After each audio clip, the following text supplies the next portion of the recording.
Welcome. Welcome to the program which will be taking place for the next 12 weeks. My name is Andrew DeLille.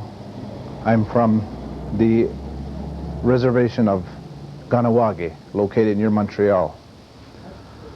I was born in Kahnawake and I was educated in Kahnawake. I am 54 years old. I tell you this basic information because it's important for me that you know who is going to be talking to you for the next several weeks.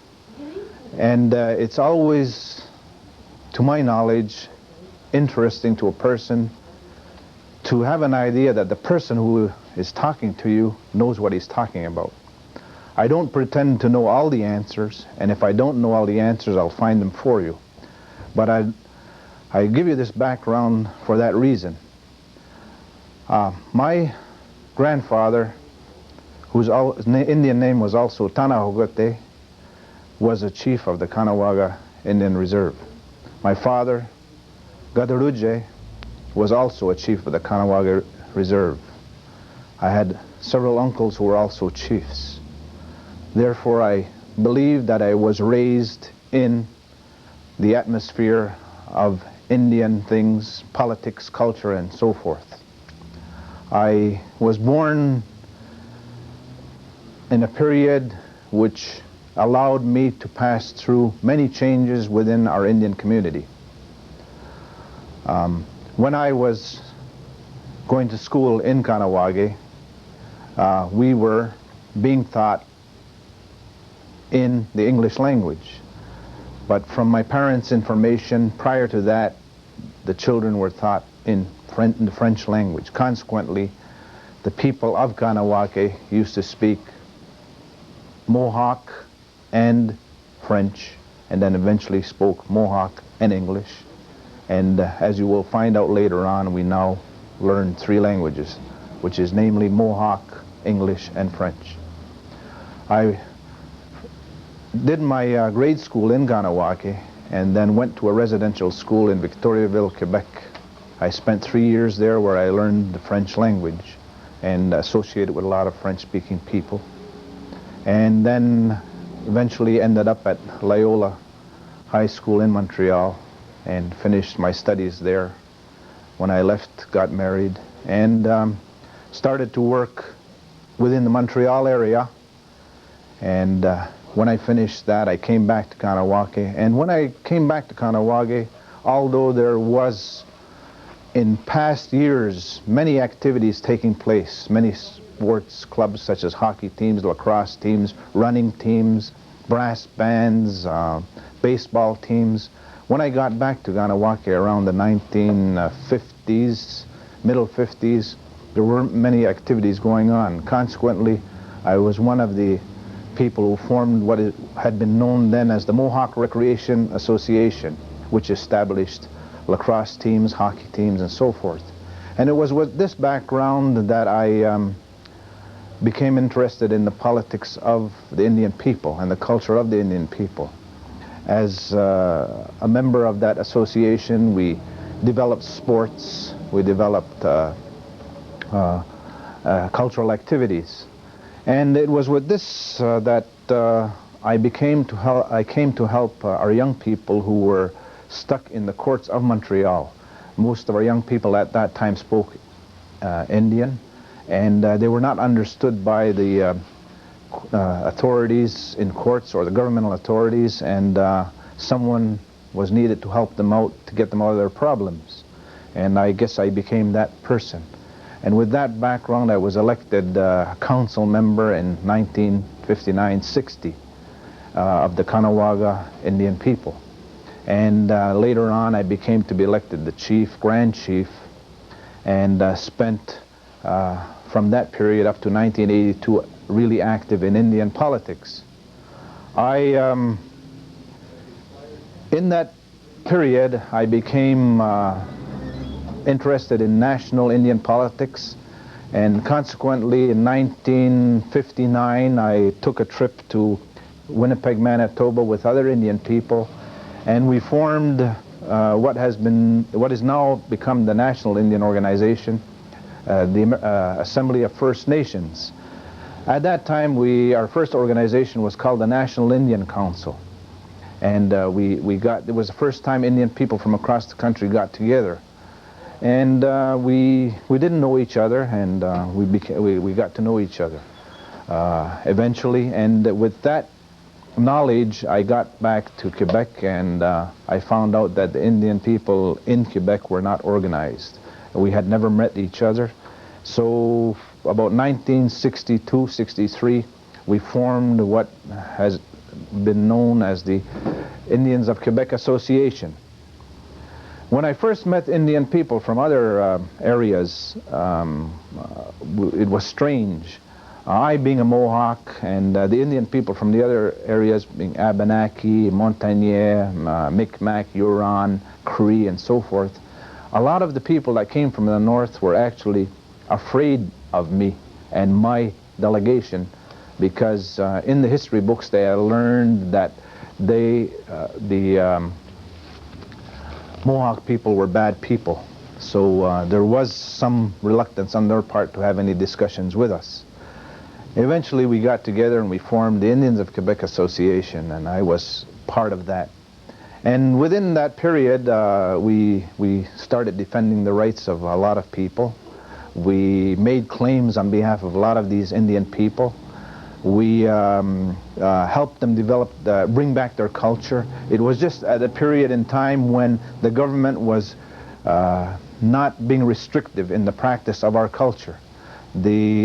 As you may not know, or as you may know, prior to that, Indian people were actually forbidden to practice their culture, to practice their government, and so forth.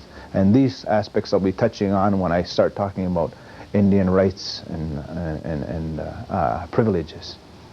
Anyway, from that period, I became quite active, not only in politics of the Indians of the province of Quebec, but also Indians nationally and internationally. And I was fortunate enough to have been a member of the Executive Council of the National Organizations, a regional representative of the national organizations. I was the chairman of the Indian Rights and Treaties Committee for the national organization, which was then known as the National Indian Brotherhood. I was the chairman of the Indian Rights and Treaties and the revision of the Indian Act Committee also. And one of the highlights was I was Commissioner General of the Indians of Canada Pavilion at Expo 67. And in that period, I acquired a lot of experience. I acquired a lot of the knowledge in the workings of the government and the workings of the non-Indian people of Canada, and also a lot of knowledge in the workings of the Indian communities. And I saw a lot of areas where there needed to be some coordination. And I guess I would say that the thing that I liked to do best was to really organize people and get people to work together and behind a cause, for a principle, for administrative purposes, and I became quite effective at doing this. In other words, when I was kind of person that settled arguments among people so that we could maintain a common cause. And following that, I became several occasions an international representatives. I went to the United States to meet with various Indian groups in San Diego, in Window Rock, Arizona, and Washington, D.C. And I helped establish a relationship between our group and their group. Keeping in mind that at that period in time, although it's just recent in history, Indian people had not been contacting each other at all.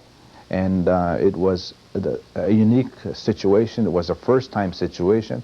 And I guess it was the first time I realized, although I knew from past experience that Indian people were not the same, Indian people were really different in their cultures, you know, so this helped me gain a lot of experience in recognizing the different ways that people do things, or that different people do things. And this gave me a background in what I would be doing now, which would be the promotion of Indian culture and traditions. And not only old Indian cultures and traditions, but modern situations, situations which were evident for today. Modern situations such as dealing with modern governments and modern peoples. And from that period, I also started to play an active part in cultural and social and religious Indian ceremonies, not only within the Iroquois nation, but or the Iroquois Confederacy, but also amongst other people in Western Canada and the United States.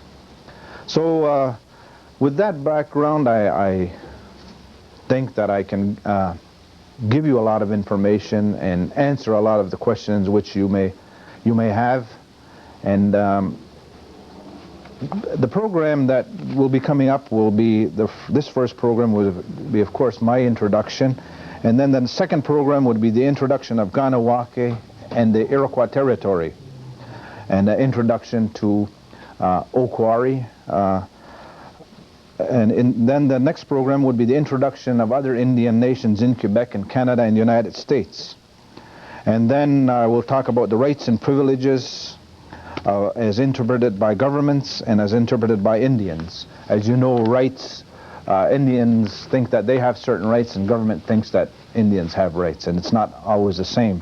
The next program would be aspects of Indian culture, Mohawk, Iroquois, and others. And then the sixth program would be the development of the culture, ideologies, philosophies, and so forth. So I hope that you will take time out to spend with us. The series will be filmed in one of the business that I have run, which is Okwari Registered. Right now, what I'm doing is I'm president of 3 organizations related to culture. I am the president of Okwari Registered, which has a store on the Kahnawake Indian Territory and one in Quebec City. I'm also president of Okwari Incorporated, which is promotes Indian culture and traditions outside of the reserve. And then I'm also president of Okwari Goa, which is a non-profit organization to do the promotion of Indian artists, painters, sculptors, and so forth. And why Okwari? The name. Okwari is a clan of the Mohawk Nation, and I belong to the Okwari clan. And Okwari in Mohawk means black bear. It has become one of the clans because of a legend which I will explain to you in the future. There are 3 clans in the Mohawk Nation: the turtle, the wolf, and the bear. And Okwari is one of those clans which I belong to, and consequently the name of my business is Okwari. And I invite you to come to watch this program, and invite your friends to watch this program, because I think it has something that is relevant to the development of Indian society as it relates to non-Indians, the whole area of non-Indian and Indian development, the whole area of development of our area, Kahnawake, Chattagee, Beauharnois, Montreal, and so forth, the area of the development of the Indian people in the province of Quebec, and the area of development of Indian people across the country. So I ask you to watch the program, which will be on for the next several weeks. Invite your friends to watch it, and I think you'll find something really interesting as it relates to the thinking of Indian people vis-a-vis the non-Indian, the thinking of Indian people in the development of his own society, and the development of his culture, and development of his politics, and his independence as a person, as a human being, and as a member of our world society. So please come, invite your friends to watch us every week.